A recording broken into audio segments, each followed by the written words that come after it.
On March 20th, 2026, Joe Rogan broadcasted a digital artifact on a massive public platform. And in doing so, Joe Rogan triggered an active forensic investigation into Erika Kirk. What the public saw as a simple podcast reaction involving Charlie Kirk was actually a catastrophic operational breach of a highly guarded intelligence narrative. Today, we are bypassing the surface-level gossip to examine the primary evidence, tracing a digital footprint that points away from standard politics and directly toward the legacy power structures that fund state-sponsored intelligence syndicates. The mainstream commentators are aggressively pushing the narrative that this leaked government footage of Erika Kirk was just a standard acting portfolio. That explanation contradicts fundamental security protocols at every conceivable level.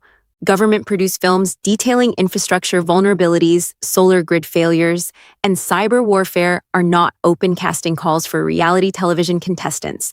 These productions require exhaustive background checks, deep vetting, and specific federal clearances. Erika Kirk was not casually cast off the street for a background role.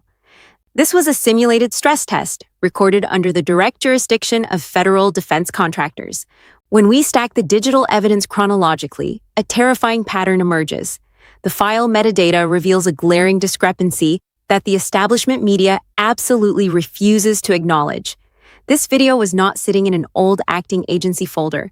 This video was not pulled from a public audition reel. Digital analysts found that the file architecture matches the exact distribution methods used by internal secured government servers.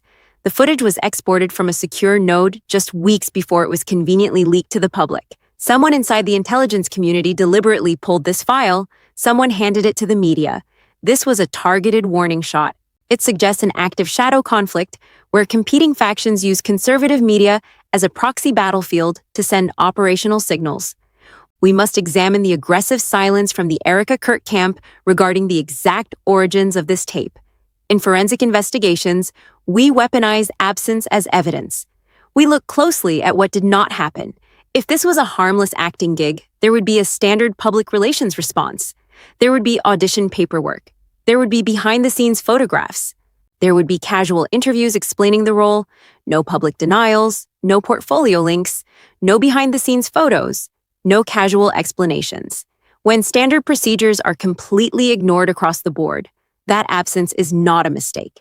That absence is a deliberate operational window designed to control the fallout. If it was just a simple acting role, there would be no need for the aggressive legal threats directed at independent platforms. This brings us directly to the behavioral forensics. When we apply kinesic profiling to the interview footage of Erika Kirk, we observe distinct, measurable physiological anomalies.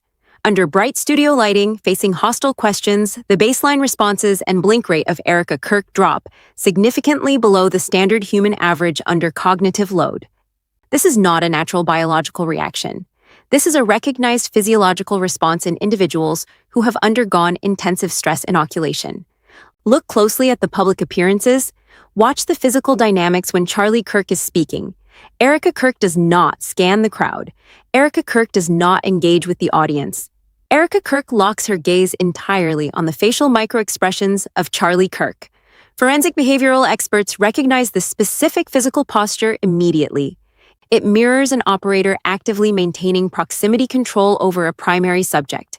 By controlling the immediate physical space, Erika Kirk effectively controls the exact flow of information reaching Charlie Kirk. To understand the foundation of this network, we must trace the geographical coordinates of the infiltration. Independent investigators barely scratch the surface of the Tesseract school, but the financial footprint reveals a chilling nexus. Erika Kirk was deeply connected to a woman named Nancy Gerard. Between the enrollment at the Tesseract school and the sudden emergence into the political spotlight, there is a documented chronological blackout. We trace the digital footprint during this specific window. No social media presence, no financial footprint, no tax records, no public interactions. In standard forensic investigations, a total blackout of this magnitude points to a secure, compartmentalized clearance. The chronological timeline is the key piece of evidence here. The father of Nancy Gerard was Colonel Paul Tracy Gerard, who operated directly out of Fort Leavenworth in Kansas. Fort Leavenworth serves as the central command for advanced psychological operations within the United States military. Colonel Paul Tracy Gerard, was a heavily vetted operative stationed within highly classified networks at that exact facility. Why was Erika Kirk quietly integrated into a security-cleared military environment years before Erika Kirk ever crossed paths with Charlie Kirk? Every piece of this puzzle has an innocent explanation in isolation. But when accepting the innocent explanation requires you to ignore the entire sequence of events, it stops being the most likely answer. The initial meeting between Erika Kirk and Charlie Kirk begins to look less like a random social encounter and more like a calculated deployment. A narrative management operation of this magnitude requires a massive financial architecture. We must follow the corporate structure funneling into Turning Point USA.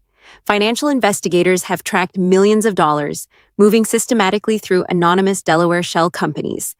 The operation surrounding Charlie Kirk is heavily financed by legacy establishment powerhouses, including the Bush family and the Walton family. These families are the financial backbone of the exact global intelligence apparatus operating out of facilities like Fort Leavenworth. The crisis response following the broadcast by Joe Rogan exposes the true nature of this machine. When Candace Owens began connecting the Fort Leavenworth pipeline to the classified tapes, Candace Owens was hit with an immediate legal strike. The cease and desist letter deployed against Candace Owens was a textbook suppression protocol known in intelligence circles as lawfare. When you analyze the precise phrasing of the legal documents sent to Candace Owens, the terminology matches crisis management firms that specialize in international asset protection. Erika Kirk is utilizing the legal system to neutralize the threat and protect the operational narrative. But we must return to the concept of weaponized absence to find the ultimate truth. If Erika Kirk eagerly sues independent journalists for asking valid questions, why has Erika Kirk never filed a single lawsuit against the federal government for using her identity in a national security film? You do not sue the organization that holds your operational leash. The Fort Leavenworth pipeline, the internal server metadata, the chronological blackouts, and the dark money flowing through Delaware are all mechanisms of a much larger syndicate. Erika Kirk is shielding an apparatus that operates entirely in the shadows. The sequence logic leaves us facing a cold, hard, investigative reality. Is Charlie Kirk the ultimate mastermind of this conservative empire, or is Charlie Kirk just an asset who was strategically compromised from day one? Tell me what you think the unreleased metadata from the original Fort Leavenworth servers actually contains, and whether it names Charlie Kirk as a knowing participant or an oblivious target.